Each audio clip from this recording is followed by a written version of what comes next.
A warm welcome to your Barbados Today evening news update for Monday, September 7th. The Transport Board is still seeking to boost its revenues, but it's making headway in improving its operations. So says Chief Executive Officer Fabian Wharton as he appeared before the Public Accounts Committee at Parliament this afternoon. He reported that while bus fares increased by 75% in April last year, it did not translate into more revenue for the board, and they're focusing on reducing expenditure. It is a situation where you have a declining ridership in terms of overall in the market. The market is contracting a bit. Even when the bus fares went up to $350, where people were expecting this huge increase in revenue across the sector, that did not happen because some people opted to walk, some people opted to drive, some people thought it was more financially better for them than to go and get a loan and buy a car. So the actual market shrunk a little. And then with COVID now, the market and the way how the economy is, so the revenues are under pressure. And that is why we are spending so much time on the expense side, because we know the revenues is under severe pressure. Wharton, who was appointed CEO just over a year ago, says at the start of his tenure, he was more surprised at the lack of procedures and the issue of double invoicing at the board, as highlighted in the Auditor General's special report. He, however, gave the assurance that reviews have since been carried out. And during the year that I have been there, we have done reviews on the quality. We are currently doing the quality assurance. Some areas of quality assurance right now. We have done stores, we have done purchasing, we have done, we started to fix the asset register to make sure we know where the assets are, where they're located, etc. So it's a case where in some instances there were policies there, but they were dated, you had to review them. And in other cases, the policies were followed. On the IT side, the system had some deficiencies, so we had to get upgrades done and patches done to fix some of those deficiencies as well. So that is basically what has been happening over the last year.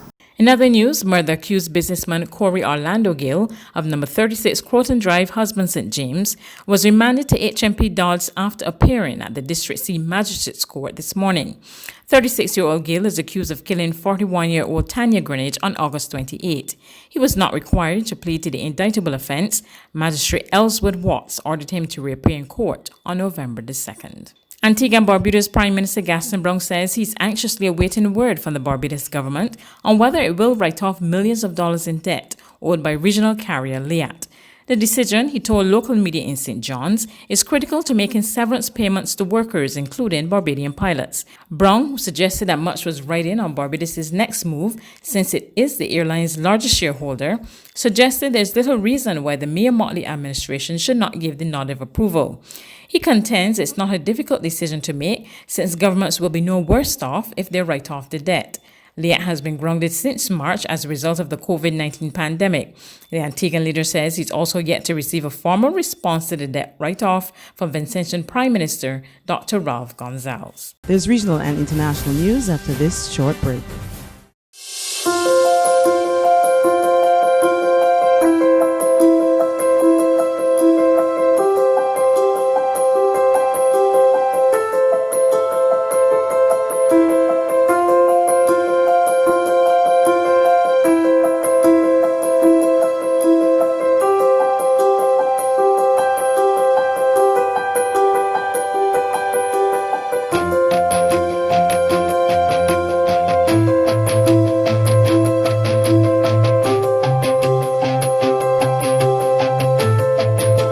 Barbados Today, news you can trust.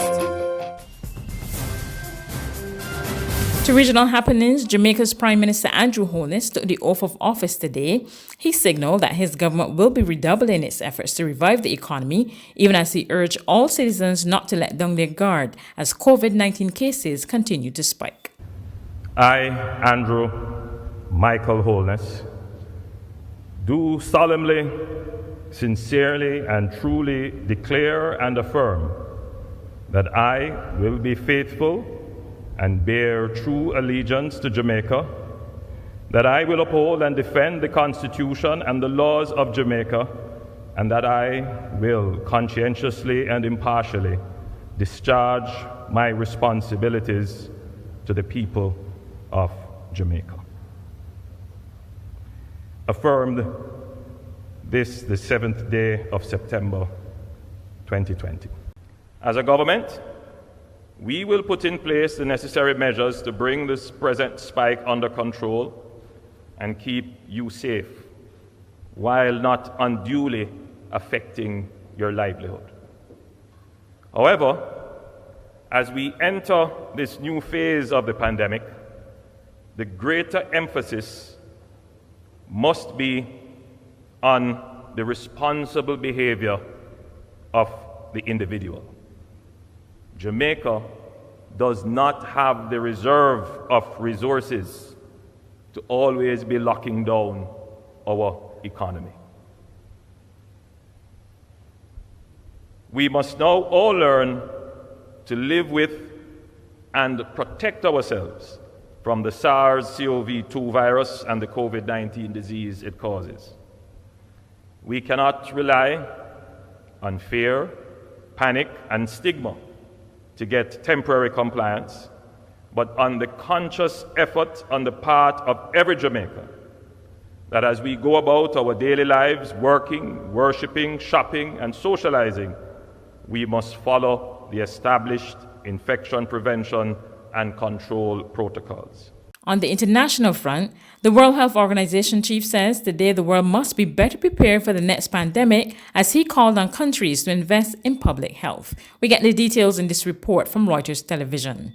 More than 27 million people worldwide have been reported to be infected by the novel coronavirus as of Monday, and 888,236 have died due to the pandemic, according to a Reuters tally. And now, a new warning from the head of the World Health Organization as parts of the world still struggle to control this outbreak. This will not be the last pandemic. History teaches us that outbreaks and pandemics are a fact of life. But when the next pandemic comes, the world must be ready, more ready than it was this time.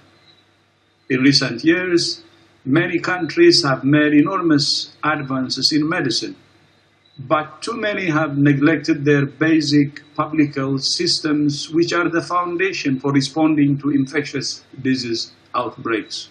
Many countries, however, still have their hands full with COVID-19. Spain has seen a resurgence in cases and on Monday became the first European country to top 500,000 coronavirus infections. Health experts at the WHO say there is no room for complacency. There's always the risk that the disease can flare up again and sporadic cases can turn into clusters. Clusters can turn into community transmission, and community transmission can lead to overwhelmed health systems. We saw that happen in the earlier part of the year. We continue to see that happen in some countries. We need to avoid that happening again. That's news, but for the very latest, visit our website at www.barbadostoday.bb. You can also subscribe to our e-paper, email updates, or like us on Facebook, and sign up for our breaking news alerts via WhatsApp. We're also on Izumi Media and bus terminals, as well as Screenplay at supermarkets and gas stations near you. You can also hear us on Mix 96.9 FM and Capital Media HD 99.3 FM.